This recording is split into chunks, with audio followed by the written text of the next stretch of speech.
"Get out of the pool!" my mother shouted at my children, her voice slicing through the music and chatter. "This party is for respectable family only, not divorced failures." 50 guests turned toward us. Lila stood in the shallow end water, clinging to her lashes. Ollie froze beside me, towel slipping from his hands. No one defended us. Not my siblings, not a single so-called family friend, just silence thick enough to choke on. I gathered our towels, each drip echoing, the kind of humiliation you don't forget. I didn't argue, didn't cry. We walked out wet, shaking, holding on to each other. But the real story didn't start at that pool. It started the next morning when her realtor called. My name is Sadie, and somewhere along the way, I became the person who keeps her voice low so others don't raise theirs. Not because I'm weak, just because I learned early that quiet is sometimes the only space left for someone like me. Growing up with my mother, Evelyn, meant living under a spotlight I never asked for and could never escape. She didn't nag, she performed. Every gathering, every holiday, every small moment was a stage where she needed to shine, and the rest of us learned to dim ourselves to make room. My children, Lila and Ollie, are the opposite of dim. Lila is 8 and sees the world like pages of a storybook, bright, emotional, impossible to ignore. Ollie is 6, soft-hearted and shy, holding on to me as if I'm the anchor he trusts in every room. They deserve a childhood without fear of becoming someone's punchline, especially not their grandmother's. I work as a software engineer, the kind of job people underestimate because it doesn't come with luxury handbags or fancy business cards. It's stable, quiet work that pays for our life, our routines, our safety. And for years, I let my family believe it was mediocre because correcting them felt pointless. Let them think I was barely getting by. Let them think simplicity was failure. Peace mattered more to me than proving anything. My sister Monica sits comfortably in Evelyn's approval, always polished, always agreeable. The golden child who learned to nod instead of push back. My brother Darren built a different survival strategy he avoids. Conflict with Olympic-level skill, drifting to the edges of any argument until no one remembers he's there. It's not that they're cruel, they just know Evelyn's storms and choose not to stand in the rain. And then there's the beach house, the one place my children loved without hesitation. To them it meant waves brushing the shore, sandy feet on the patio, and sunset walks with snacks in hand, and to Evelyn, it was something else entirely, a symbol she wielded like proof that her life, her family, her choices were superior to anyone looking in from the outside. What she never knew, what none of them knew, was that I owned the place. I had bought it years ago and let her rent it at a fraction of its worth. Not because she deserved it, but because I thought giving her something beautiful might soften the hard edges between us. It didn't.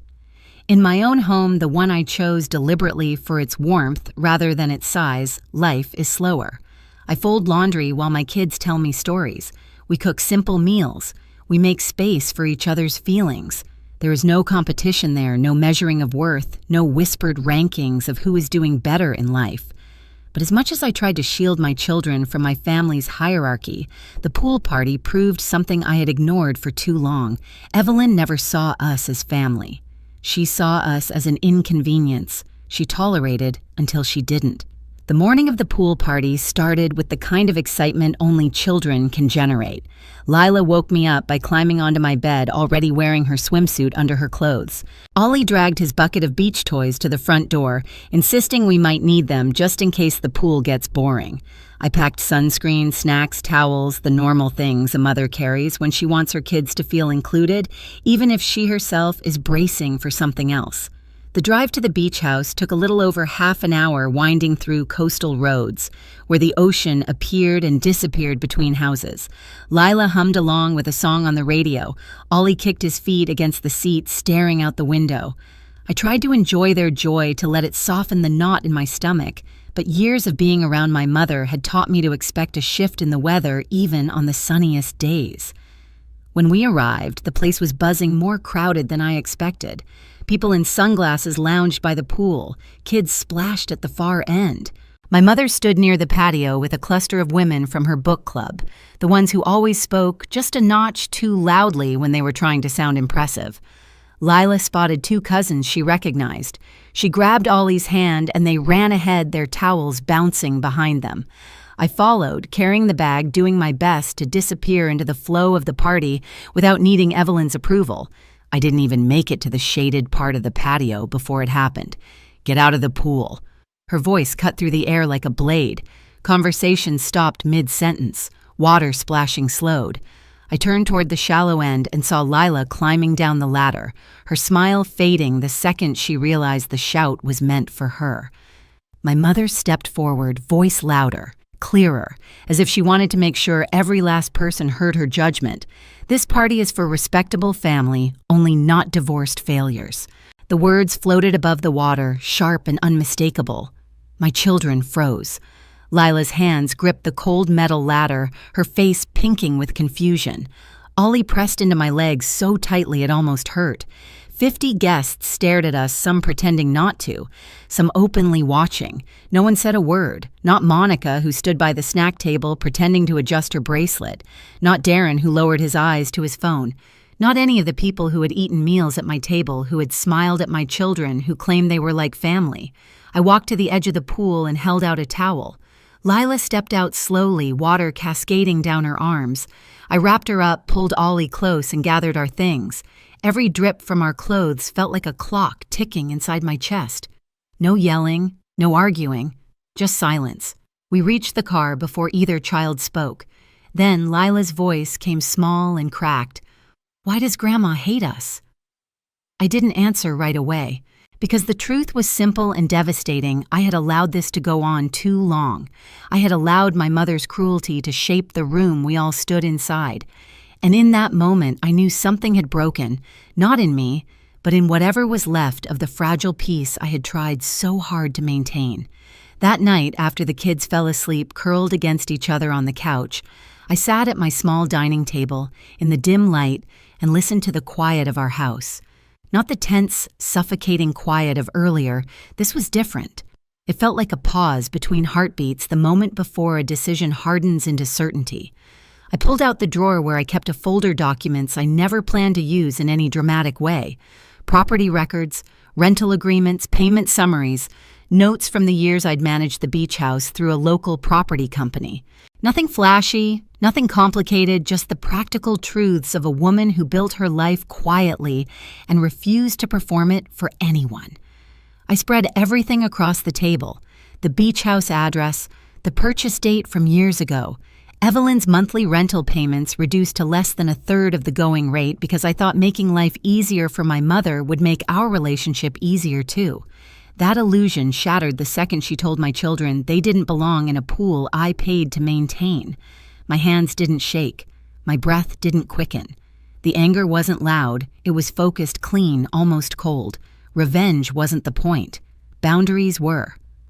I emailed the property management company, copying the exact clause in her lease, outlining the 60-day termination policy for month-to-month tenants.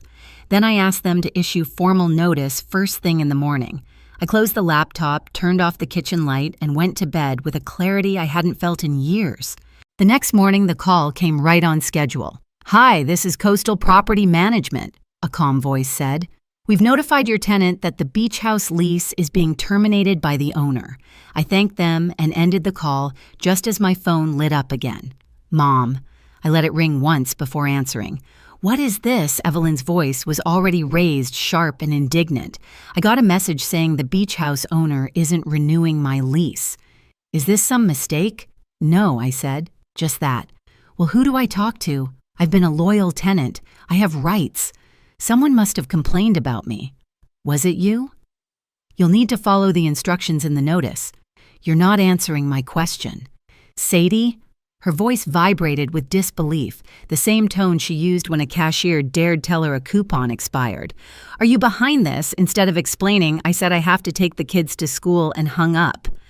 10 minutes later, Monica texted Mom as panicking. "What did you do? She was harsh yesterday, but you didn't have to go nuclear." Darren left a voicemail. "This is petty, Sadie. Just let it go." She didn't mean it, but I wasn't interested in defending my pain to people who couldn't even defend my children when it mattered.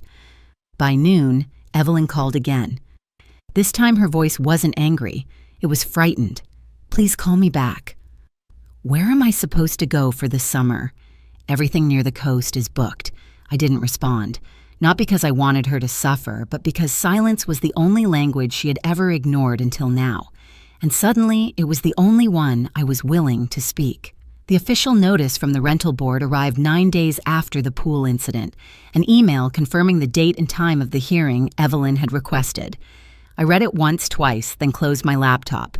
Of course, she filed a complaint. Evelyn had spent her entire life believing consequences were optional for people like her. She must have thought the hearing would end with someone apologizing to her for the inconvenience. For a while, I didn't think about the hearing. Life kept moving. Breakfasts had to be made, lunches packed, bedtime stories read. But every few days, another message arrived, long voicemails from Evelyn, begging, bargaining, occasionally, threatening to cut ties entirely if I didn't intervene with the landlord. Monica sent guilt-laced texts about family harmony and not traumatizing Mom. Darren sent a link to a random article about eviction laws as if that somehow proved I was being unreasonable, but none of them ever mentioned what happened at the pool, not once. The morning of the hearing, I dropped Lila and Ollie at school and drove to the municipal building in the center of town. It sat between a bank and an ice cream shop, a simple place with glass doors and beige walls, hardly the dramatic courtroom my mother probably imagined. I checked in at the front desk, was given a badge, and walked into hearing room B. The room held one long table for respondents, one for complainants, and a small raised platform where the hearing officer would sit. When I arrived, only 2 other people were there, the assistant clerk and the officer herself, a woman in her 50s with glasses and a calm, measured presence. I took a seat at the respondent's table, setting down the folder I had prepared. I kept everything neatly arranged: statements from the property management company, screenshots of messages from guests who had reached out after the pool incident, records of Evelyn's rental history, and the original purchase documents for the beach house. I didn't plan to wield any of it like a weapon. I just didn't plan to hide anymore. The door opened sharply. Evelyn walked in dressed in a crisp navy blazer and holding a leather portfolio she must have bought for occasions where she needed to look important. Her lawyer followed behind a man in an expensive suit who looked like he'd been briefed only with Evelyn's version of events. She froze when she saw me sitting at the respondent's table. "What are you doing over there?" she demanded, voice shrill enough that the clerk flinched. I didn't answer. The hearing officer stepped in before I had to. "Ms. Wilson," she said, addressing my mother, "please take your seat. We'll begin shortly." "Why is she sitting on that side?" Evelyn hissed, pointing at me. "She's not the landlord. She's the one who caused all this trouble." The officer looked down at her file. According to the documents submitted, Sadie Wilson is listed as the property owner. She is the respondent. My mother blinked as if trying to force her brain to rewrite the sentence. "That's impossible," she said. Laughing stiffly, "She doesn't own property. She can barely afford her rent." The officer raised an eyebrow. "The deed record on file is clear." I opened my folder and slid a copy of the purchase document forward, not dramatically, not triumphantly, just factually. The paper's edge made a soft sound against the table, quiet but definitive. Evelyn's lawyer leaned toward her, whispering urgently. Her jaw tightened, her gaze flicked from the paper to my face, her expression collapsing into something I wasn't sure I'd ever seen on her fear. The hearing began. Her lawyer spoke first, claiming the lease termination was retaliatory, that Evelyn had been unfairly targeted after enforcing reasonable boundaries at a private gathering. He used the phrase elder discrimination, which almost made me laugh. My mother had never positioned herself as vulnerable in her entire life. When it was my turn to speak, I kept my voice calm, steady. The gathering she references, I said, took place at my property. My mother invited over 50 guests without informing me. She then publicly expelled my minor children from the pool, calling them children from a broken home, and calling me a divorced failure. I have statements from witnesses and messages sent to me afterward. I slid the printed screenshots forward. The officer read them silently. Evelyn's lawyer protested. "Hearsay." The officer held up a hand. "These statements aren't being used to determine guilt. They establish context." I continued. I gave my mother a deeply discounted rental rate for years far below what the property is worth. Ending a month-to-month lease after a violation of trust is within my rights as the property owner. Evelyn slammed her palm on the table. "This is humiliating," she said through clenched teeth. "You're doing this to punish me for one bad moment. You're making a spectacle out of your own mother." The officer's gaze sharpened. "We are here to decide whether your landlord violated housing laws. Personal conflicts are not grounds for intervention." "It's not personal," Evelyn snapped. "She's retaliating because I asked her children to leave the pool." The officer looked at her evenly. "From what I understand, the pool is on the respondent's property. She didn't tell anyone she owned it." Evelyn cried. "How was I supposed to know?" I answered softly. "You didn't ask." For a moment, the room was silent, so silent I could hear the hum of the fluorescent lights overhead. There it was. The truth laid bare. Evelyn had spent years treating me like someone beneath her, someone incapable, someone small. And now, confronted with undeniable evidence that she had been wrong, she didn't know how to stand in a world where I didn't fit the role she assigned me. The officer closed her folder. "The complaint is dismissed. The lease termination stands." The gavel didn't slam, there was no dramatic sound, just a final sentence that settled like a stone in the air. As people began filing out, Evelyn hurried to catch up with me in the hallway. "You made a fool out of me," she spat, though her voice trembled. "In front of everyone." "No," I said quietly. "You did that on your own. You could have warned me. You could have told me you owned the house. You could have treated my children with compassion." Her mouth opened-closed. For once, she had no script. "I didn't know," she whispered finally. "I didn't think that I said was always the problem," and I walked past her calm, steady, unhurried, leaving her to sit with the truth she had spent a lifetime refusing to look at. Evelyn moved out of the beach house 2 weeks before her notice expired. I didn't watch the moving trucks. I didn't drive by. I didn't need to. The silence that followed was enough. For the first time in years, my phone stopped buzzing with demands, corrections reminders of who she believed I should be. I listed the beach house at its real market value. Within 3 days, it booked out for the entire summer. Every payment that came in went straight into 2 separate savings accounts, one labeled for Lila, one for Ollie. I didn't tell them where the money came from. I just told them their future was safe. On weekends, when the house was empty, I took the kids down to the coast. We swam in the same pool they'd once been chased out of. Lila dipped her hand across the surface of the water and said, "It feels different now." And she was right. It wasn't a place of humiliation anymore. It belonged to them as much as it belonged to me. 6 months later, on a cold December afternoon, Evelyn knocked on my door. Her voice was small when she asked to see the kids. She bent down, apologized to them first, then to me. I accepted the apology, but the boundaries stayed exactly where I put them. I've learned that dignity isn't something anyone can grant or take away. It's what you protect, even when the people who should love you decide to test it. My children and I built a life where kindness is the rule, not the exception, where we choose peace without surrendering our worth. If you've ever had to draw a line with your own family, share your story below. And if this one stayed with you, subscribe so you don't miss the next.